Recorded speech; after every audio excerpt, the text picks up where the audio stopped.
It's like, there's the difference, right? We do range in both classes. The level at which we, the rigor at which we're doing it just kind of diverges a little bit, right? Let's do some more, right? You guys have more questions, I'm sure. What else do you guys want to talk about? Sarah. Could you go over the maximum rules? Sure. Yeah, you want to grab, does anybody have a preference on 15 through 18? Since Sarah seems like she's flexible there. Yes, Kate or Grace. Can you do number 17? Sure. So we'll do another one other than 17 because 17 doesn't have really, the calculator part's not going to do much for us, and I have a feeling that's really what Sarah wants to see, is the calculator piece. But we'll do 17 to start, and then we'll go do another one. Yes? Of course. Sure. All right. So we'll do this. So I'm just going to start by just typing it into my calculator because I want a picture of what I'm looking at. And it says use your calculator, your function grapher, to do it. I'm going to do zoom standard because I've been using my calculator all day. I don't know if I changed my window or not at some point, but I just want it on the normal window. So what I get is this curve right here, right? So let's first look for a minimum. Is there a lowest point on this graph? Well, sure, it looks like it's right here where it starts, right? What does that point appear to be? Looks like 1, 0, right? So what I'm going to do is I want to check to see, now, is that really the lowest point on the graph?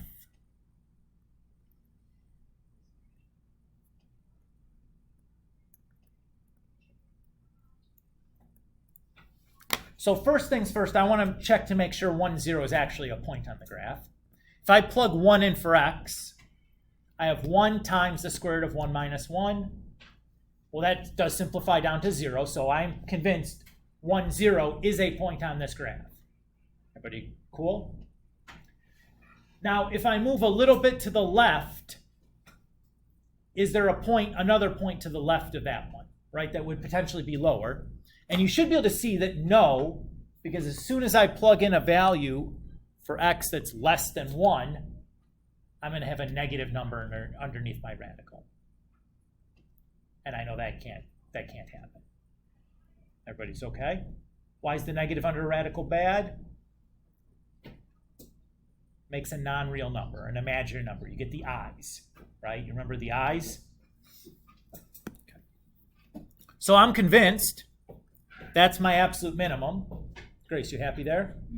Now, let's look for a maximum. Is there a highest point on this graph? Yeah, it just keeps going up forever. So is there a maximum? No.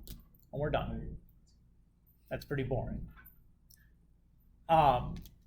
Sarah, let's try doing like 16 or something so we can show you the calculator steps again. Because I have a feeling that's kind of where you were heading, right? Yeah. With the way you phrased your question, I assume that's what you needed.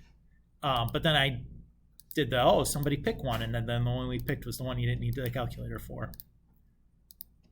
At least need the calculator to find the maxes and mins.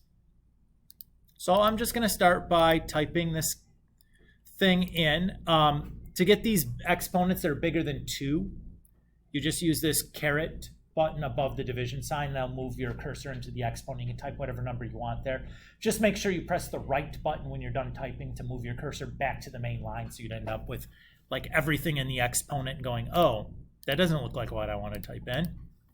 I do it like probably a third of the time. I forget to do that, and then I yell at the calculator because the old operating system, you didn't used to have to do that, and I'm just used to it. All right, so I did that, typed it all in. I'm going to go ahead and press enter. If I look at my picture, I see 1, 2, 3 extrema. So I see 2 minimums and a maximum. I see a local min here, a local max there, and an absolute maximum there, or minimum there. I can ask the calculator to find these points for me. So any operation on the calculator that you're going to do on the graph is going to be found in the calculate menu. To access that menu, we're going to want this blue command that says calc right here. To get the blue command, so we press the second and then the button that the blue thing is under. So I press second and trace. So the two commands that I'm going to be interested in are, shockingly, called minimum and maximum. I know, they're labeling them so mysteriously. We'll do the local minimum first, so I'll pick the minimum command. Now at the bottom of my calculator, the calculator is going to ask me 3 questions. It's going to ask me for a left bound, a right bound, and a guess.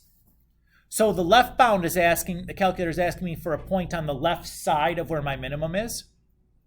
So if I think my minimum is here, I need something from over here. Any point from over here would be fine.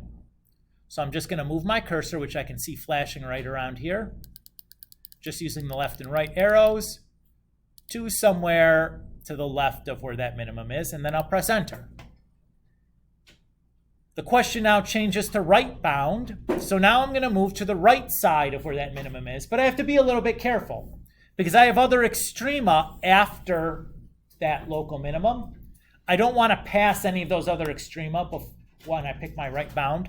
So I want to pick something from in between the local min and that local max. So something over there, but that looks good. I'll press enter. Now the calculator wants a guess. I always just guess wherever it's at because it doesn't really matter. And bada boom, bada bing. Here's my local minimum at negative 153, negative 169.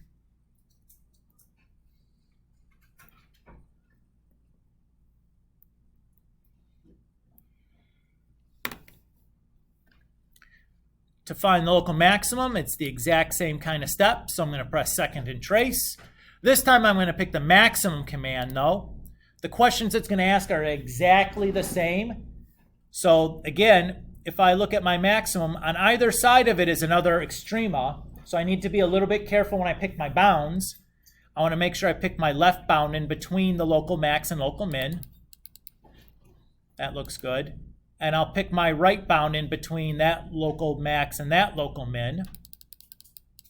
That looks good. And then just press enter to guess wherever it's at.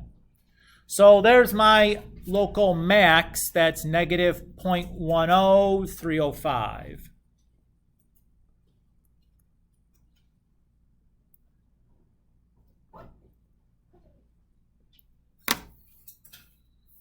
And then to find my last minimum, I'm going to do the same thing. Second trace, pick the minimum command.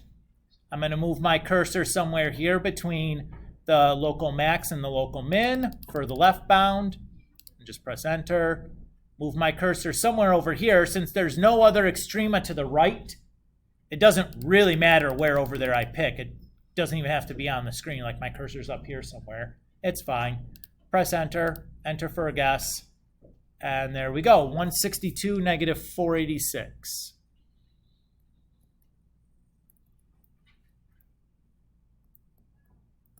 Oops, 486.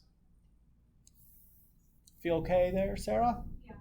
What if we also wanted the intervals of increasing and decreasing from this? Now, it doesn't ask us for in the homework problem, but just let's say we did, right? Because that was something we did in an example last time.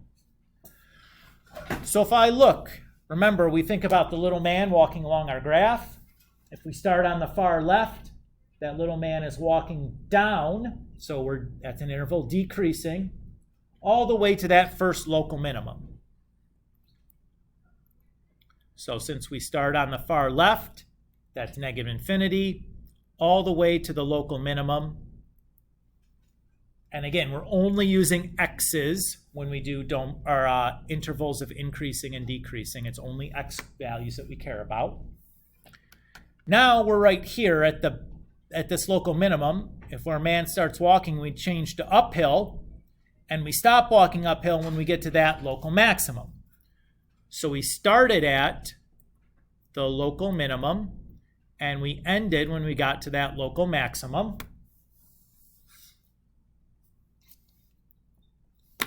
So now we're over here. We start walking again. We start going downhill all the way till we get here to the absolute minimum. So we started at the local maximum and we ended at the absolute minimum. And then we keep on walking, and now we're walking uphill forever, right? So we started at that local or absolute minimum, and we continue walking uphill forever. So those would be my intervals of increasing and decreasing. The takeaway here is that if I look the x-coordinate for my intervals, or for my extrema, are always the boundaries between my intervals of increasing and decreasing, right? Our function is always going to change from increasing to decreasing at an extrema. So the x-coordinates from those extrema will always be the boundary values for your intervals of increasing and decreasing. Feel good? Yeah, absolutely. Did I rip through that too quick, or did you guys remember doing that on your calculator last year? I think you do it in your Algebra 2 class. No. Don't remember? That's okay. Yeah. And you could have been like, oh, I had 3 Algebra 2 teachers last year. Also situation, right? Did some of us have that? Yeah. So that's rough too. Okay. Do you guys want to talk about anything else? I'll sit here and do as many as you want. Don't be shy. If there's still stuff you want to talk about, ask. Lexi? 15? Sure. So I'm going to just do this on the calculator. I'm not going to write down the numbers. Is that okay? Okay. So 15 is going to be like exactly the same as 16 was. So I'm just going to start by the exact same way by typing into my calculator. Again, to get those bigger exponents, to like the exponent of 3 or whatever, I use this caret button. That moves my cursor to the exponent, and I can just type a 3. So there's that. Also worth pointing out, again, if you're not super familiar with your graphing calculator, there's a difference between the negative symbol and the subtraction.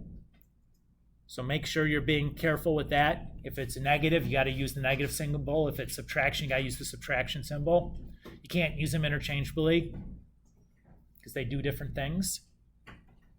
Okay. Now that I have that, I'm going to hit graph. I'm going to look at my picture. So it looks like I have one local maximum here. I know it's only local because all of these points over here are taller than that one, right? Sure. So why do that? Graph to okay, so if you press your y equals up here where it says plot 1, 2, and 3, is one of those highlighted? plot 1. Okay, so with your arrows, move up to plot 1 and press enter to unhighlight it, and then hit graph, and you should be good. Try doing zoom standard. So press the zoom button and pick option 6 for standard. And that should reset your window back to something normal. And as long as you typed it in exactly the way it looked like on your sheet of paper, we should have the exact same picture. Yeah, no problem. It's amazing how I can do this without even seeing this calculator, right? Again, been doing this for 16 years. All the errors that you guys will make, I can probably diagnose it without even seeing the calculator if you just tell me what the error was. Yours is upside down. You probably have a negative symbol in front. Do you have an extra negative in front of the 3?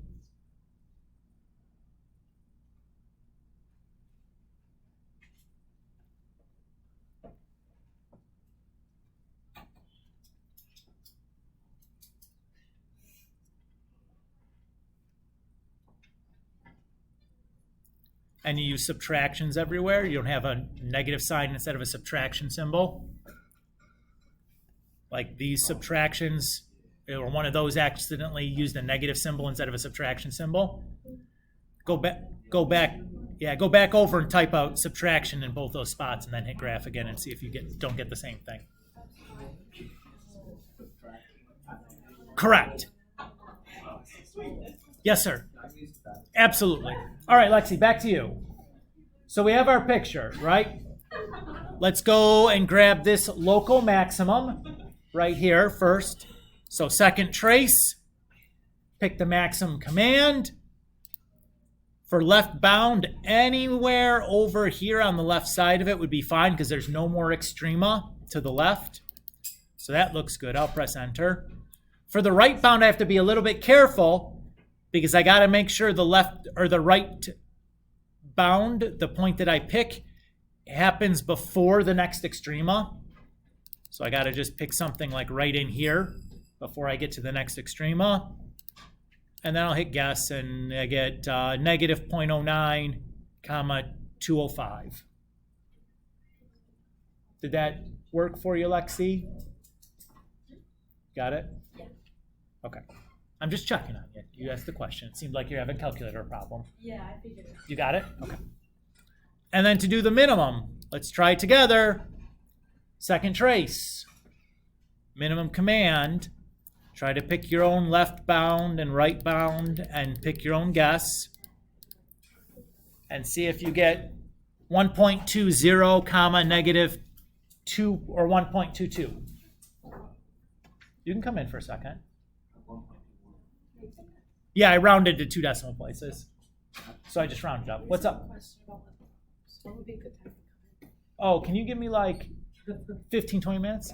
Yes, For sure. thank you. No problem. These guys are going to start taking a homework quiz in a few minutes, so I should be free then. Lexi, better? Just checking. You asked the question. I'm not like calling you out because it's like, oh, Lexi is so confused. I mean, you asked the question, so I'm just checking. Because I've been, like bouncing around answering other people's questions also. No problem.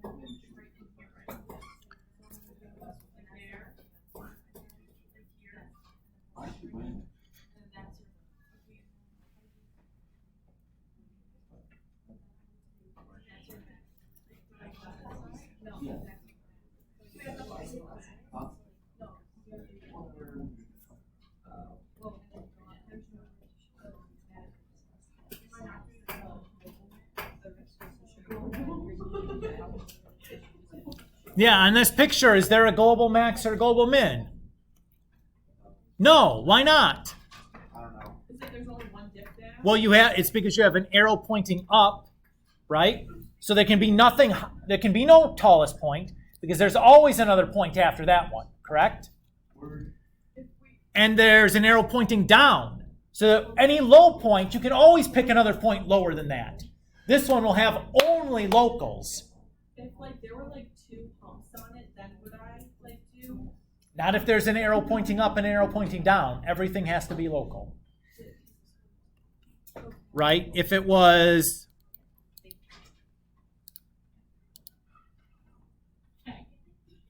something like this, where both ends pointed up, Oh, then I can do it? then you have a global minimum here because you have an overall lowest point. Okay.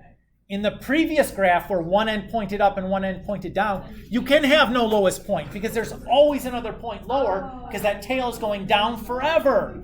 Okay, so then I would only do one maximum and one minimum for those? Well, you can have more than one local, Oh. right? You can have as many locals as you want, Okay. right? Like, here, let's see if it, So do I have to do a local one for each time it goes up and down? yeah. Oh, okay. No, that didn't do what I wanted it to. I was hoping it would just, What would the locals be like in between, or would it be?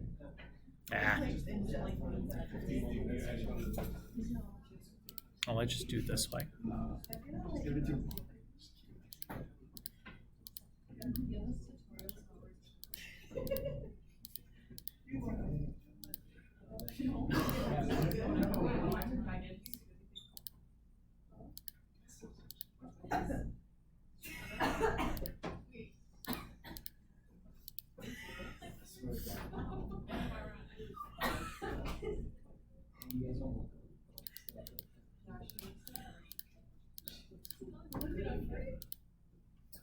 So here, look at this one. So I have an end that points down and an end points up, and I have 1, 2 local maxes, and I have 1, 2 local mins. Oh, so I would do it twice then? You have to do one. You have to do a second trace min for each of the minimums and a second trace max for each of the maximums. Oh, okay. You have to do it 4 times, right? One for each of them. Okay. Does that feel okay? Charlie? Those are like just local. Just locals. Because again, this can't be the lowest point because I still have all these points down here that are lower. This can't be the highest point because I still have all the points up here that are higher. Yes? So what's the difference between absolute and local? Nothing. Okay. Those two terms can be used interchangeably. So if you have a graph like this, you would do local component, local maximum, but would you also have absolute, like you just did last? You'd have to do, there are 4 extreme on this, right? There's 2 local mins and 2 local maxes. There is no globals though.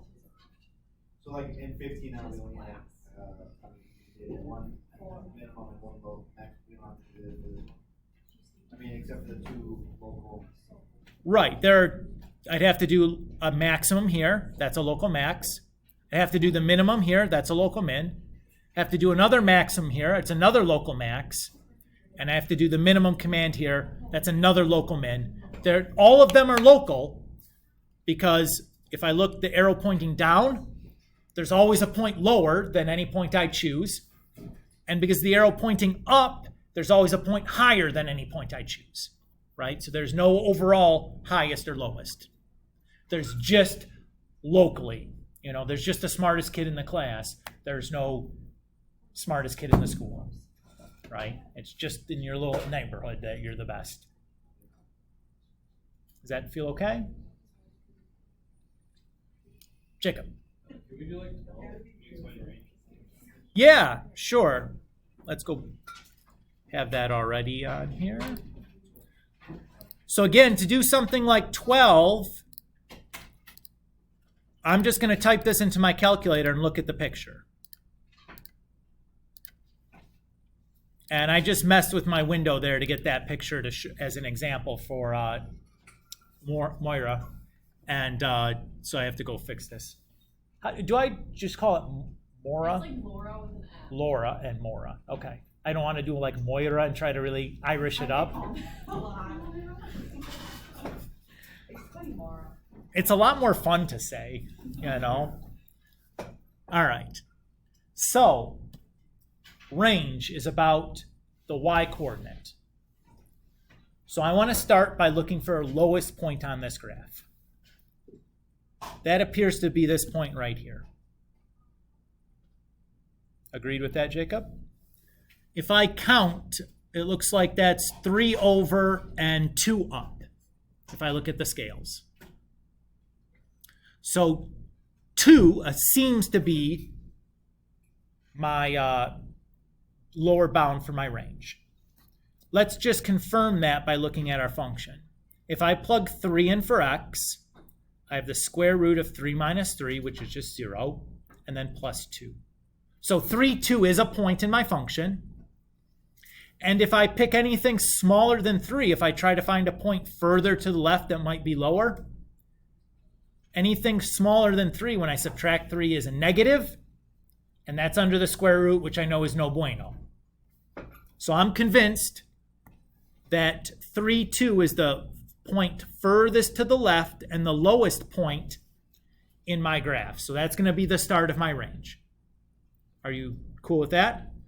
And since that's actually a point that exists, if I plug 3 in for x, I get 2 for y, I know that should have a bracket on it.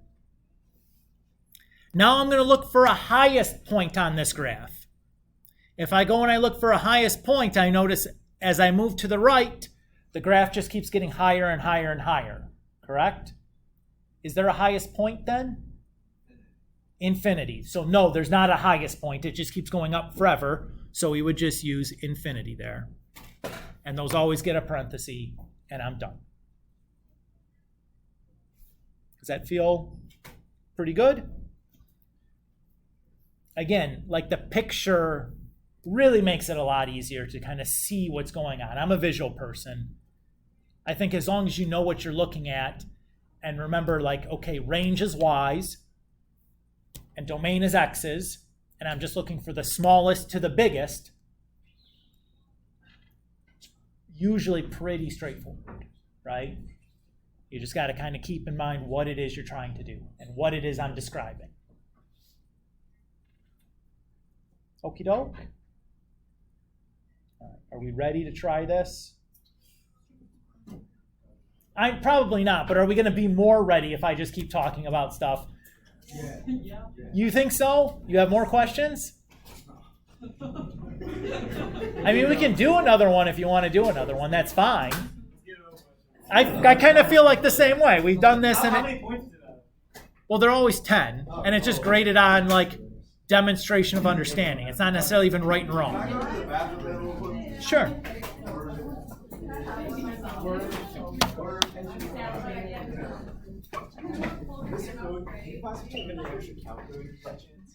Sure.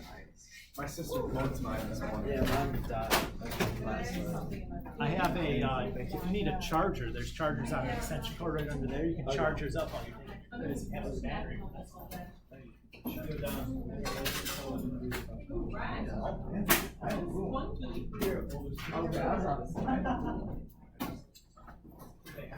No problem. Just leave it at me when it's time to go. Oh, yeah. Are we allowed to like ask questions? No. I mean, if I'm allowed to not answer, you can always ask. You know, like I'll usually tell you something for a while. I might not answer the question you're asking me, I might get you to answer some question of mine or something, but you can always ask. I'm not offended by that.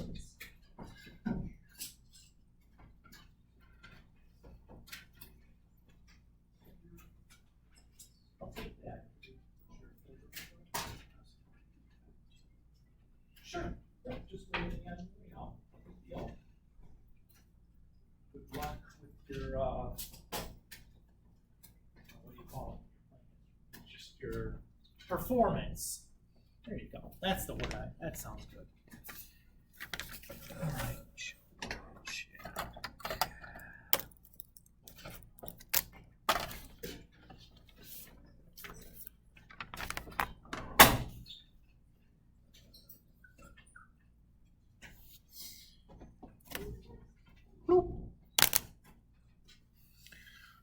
Oh.